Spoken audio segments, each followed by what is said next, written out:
পিল খেয়ে রমজান মাসে মেয়েরা মাসিক বন্ধ রেখে রোজা রাখতে পারবেন কিনা।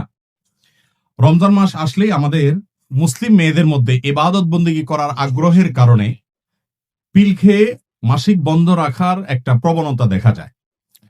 মৌলিকভাবে এটা কোনো নাজায়েজ বা হারাম হবে না যদি সেটি গ্রহণ করার ফলে, সে ঔষধ নেওয়ার ফলে তার শরীরে কোনো বড় ধরনের পার্শ্ব প্রতিক্রিয়া বা ক্ষতিকর কোনো বিষয় না ঘটে। এরকম কোনো আশঙ্কা যদি থাকে যে এই ধরনের মাসিক বন্ধ করার কারণে, ঔষধ সেবনের কারণে, ঔষধ গ্রহণের কারণে পার্শ্ব প্রতিক্রিয়া হবে, ক্ষতিগ্রস্ত হবেন তিনি, তাহলে সেক্ষেত্রে সেটি গ্রহণ করা জায়েজ নাই। যদি বড় কোনো ক্ষতির আশঙ্কা না থাকে, শুধুমাত্র মাসিক বন্ধ রেখে তিনি ইবাদত বন্দেগী করবেন, তাহলে সেটা জায়েজ আছে ইনশাআল্লাহ।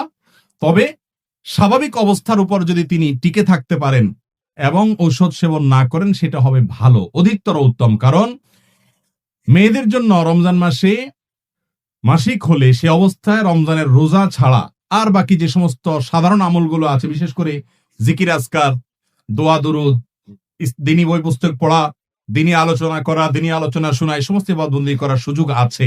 আর দ্বিতীয়ত কথা হলো, শারীরিক অসুস্থতার কারণে যদি কোনো ইবাদত কেউ করতে না পারে, নবী করিম সাল্লাল্লাহু আলাইহি ওয়াসাল্লাম বলেছেন, ওই ব্যক্তি সুস্থ থাকলে যদি এই ইবাদতটা সাধারণত করে, এরকম অভ্যাস তার থেকে থাকে, তাহলে অসুস্থতা জনিত সময়ে সেই ইবাদত করতে না পারলেও আল্লাহ তাআলা তাকে সেই ইবাদত করলে যে পরিমাণ সওয়াব হতো, সেই পরিমাণ সওয়াব তার অ্যাকাউন্টে জমা দিবেন।